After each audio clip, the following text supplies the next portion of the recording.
Hi, I'm Caroline Blackman with the Rockbridge Report, and I'm here with Twila Brown, who's the Director of Special Education for Rockbridge County. Thank you so much for being with me today. You're more than welcome. So what attracted you to education in the first place? Well, I've been doing this for a really long time, and I think my first experience in working with a very young student with a disability was when I was a freshman in high school, and I had a babysitting job for an infant with Down syndrome.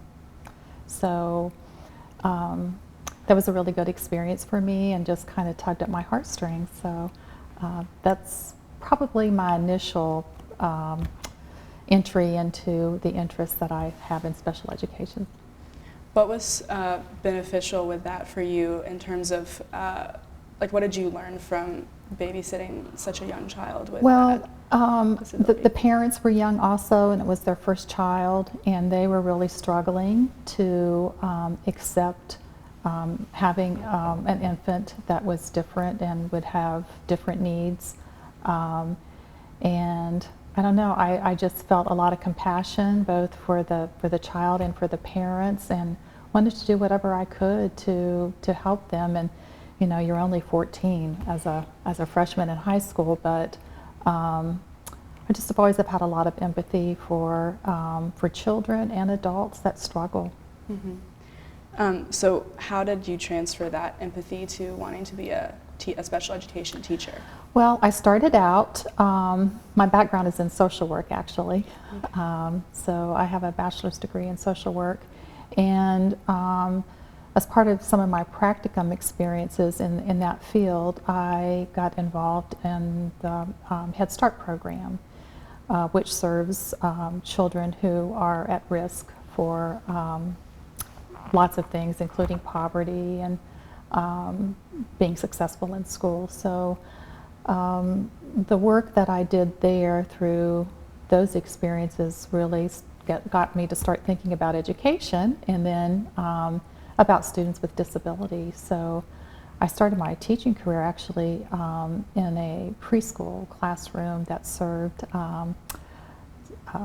preschoolers with disabilities. Okay. So, and I loved that. I took some of them home to spend the night. You know, I just really enjoyed them, and still, even to this day, think about them. So, and that was many years ago. So how long have you been involved with the Rockbridge County school system? Well, this is my 31st year in Rockbridge County in Virginia. I'm not originally from Virginia, but I moved here, and right away got a teaching job at the high school level, teaching students with disabilities, and enjoyed it. I'd not been in a high school setting before, and I just thought I can do anything, you know, and I did, and enjoyed it tremendously. And when I came to Rockbridge, we had 3 high schools in Rockbridge County. We had Lexington High School, which is where I taught, and we had Natural Bridge High School and Rockbridge High School. And in 1992, those 3 high schools consolidated into what is today Rockbridge County High School. So after we consolidated, I moved to Rockbridge County High School and taught there for about 4 years, and then the position I'm in now became available, and I was fortunate enough to be tapped for the position of director. So I'm trying to think how many years. I guess that's been like 21 years. So wow, long time. Awesome. So how has special education changed in those years? Would you say that special education students are treated differently than they were when you first started? I would have to say, over all my years in education and working with students with disabilities, when I first started, special education was a place. So if your child was identified as a student with special needs, they went to a special education classroom. And over time, that has changed to where now special education is really a service. So we do a lot of inclusion, which our special education students are served in the general education classroom, and our special education teachers go out to the gen ed classrooms so that our students can have access to the curriculum. What did you like about being a special education teacher? What did I like about being a special education teacher? I don't know. I think I liked the idea that I could move from K to 12, because when you become endorsed in special education, it's a K through 12 license.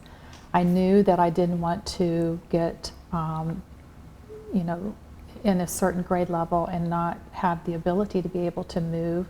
I enjoyed working with all populations and grade levels, so I've had that experience to work at the preschool level and the elementary level all the way up to the high school level. So I really enjoyed that, and I enjoy learning new things. So it's always a challenge, and I don't know, as I've moved into this position, and every day my umbrella just got bigger, and I value that. So. What was the hardest part about being a special education teacher? I think the hardest part for me is realizing that I can only affect change for the hours that I have the students with me. You know, many students, that's not just students that are identified, go home to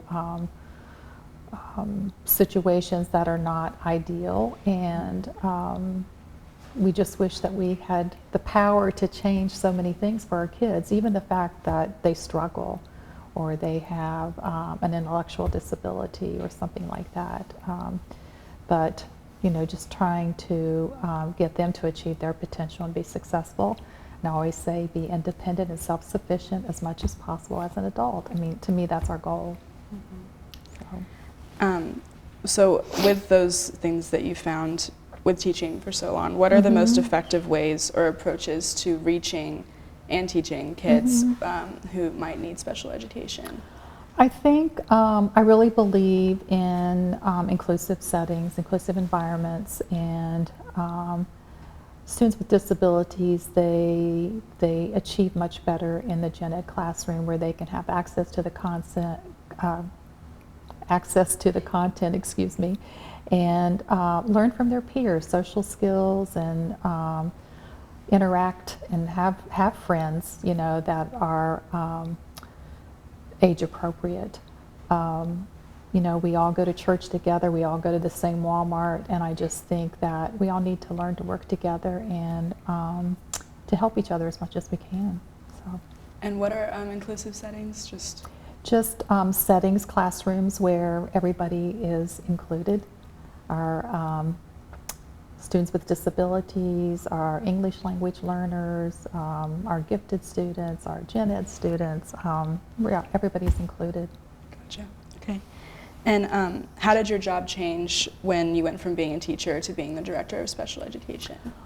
Well, I just became responsible for a lot more things within the school division, so my focus was no longer just the classroom or the high school setting, but the division as a whole. And in Virginia, we serve students beginning at age 2 if they have a disability, and we can serve them up through their 21st birthday. So they have a lot of years to spend with us, and just trying to improve programming. Needs change, goals change, regulations change, and I think just trying to keep up with all of that and implement that the way it needs to be implemented. Did you get a chance to implement any of your own ideas once you became an administrator? Well, I tell a lot of folks that I interview for positions that are coming to our school division that, and I do value the folks that I work with, and I've had the opportunity to try new things that were not a school division that says, well, we've been doing it this way for 20 years, we're not changing, because I love people coming in with new ideas and bringing in innovative techniques and strategies and you know, whatever might work for students and for teachers. So I'm a big proponent of that, and even as adults feel like we all need to work together you know, if a program is purchased because it might meet the needs of a student with a disability, well, we shouldn't just limit its use to students with disabilities. There might be a gen ed student that would benefit from it too, so, and vice versa. So anyway. Thank you so much for being here with me today. Sure, sure. For the Rockbridge Report, I'm Caroline Blackman.